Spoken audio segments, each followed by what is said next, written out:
Have you ever noticed how the world changes when no one is watching? When the voices of judgment fade, when applause and criticism disappear into silence, and you are left with only yourself, it is there, in that quiet, that real transformation begins.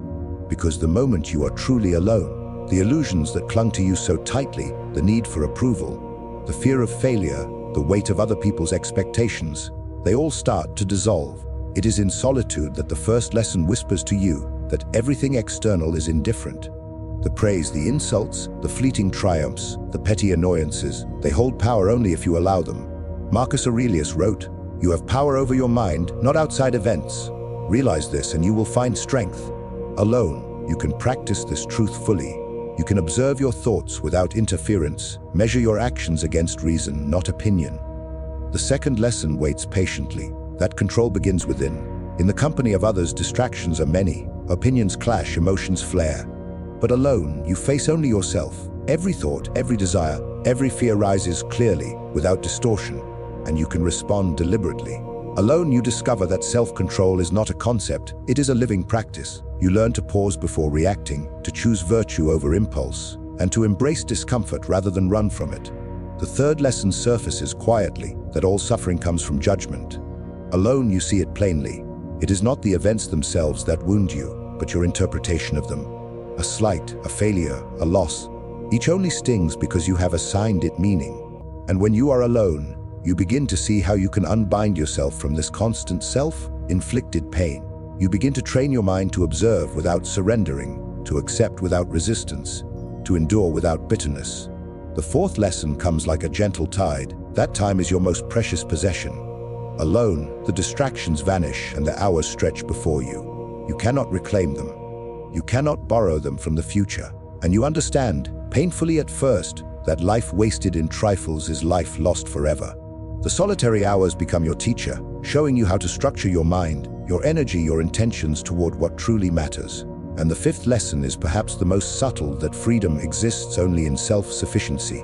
Alone, stripped of the applause of others, you see how fragile dependence on opinion truly is. You begin to cultivate an inner fortress, a quiet confidence that is untouched by approval or scorn. You learn that joy does not require an audience, and peace does not demand permission. The world can do nothing to shake you, because you have anchored yourself in reason, in virtue, and in the clarity that solitude provides.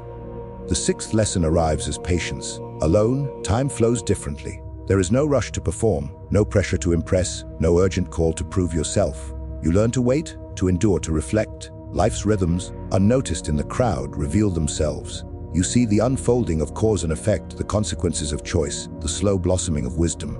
Alone, you understand that haste is the enemy of clarity, and that reflection is the seed from which all strength grows. The seventh lesson, often overlooked, is humility. Alone, there is no stage. No pretense can be maintained. You face the truth of your imperfections, your ignorance, and your limits. And yet, in facing them, you are not crushed. You learn that admitting your flaws does not diminish you, it frees you. The more honest you are with yourself, the less vulnerable you become to deception, to pride, to the false voices that constantly pull you off course. The eighth lesson whispers of gratitude. Alone, you see what remains when everything external fades. Breath, thought, the beating of your heart, the clarity of the mind. These simple gifts, often drowned out by noise, shine brilliantly in solitude. You learn to cherish them, to find contentment in the small and eternal, to recognize that life, in its purest form, is enough. Finally, the ninth lesson emerges like dawn. Transformation is quiet. It is not announced with fanfare. It does not need recognition. Alone, change seeps into your being, slowly, subtly, but irrevocably. You carry it forward into the world, not for applause, not for status, not for revenge. You carry it simply because you have touched the truth of yourself, and from that truth, your actions now radiate a calm, unshakable strength. So, when the world grows loud, remember what happens in silence. Remember what solitude teaches. Remember that when no one is watching, your character is being forged.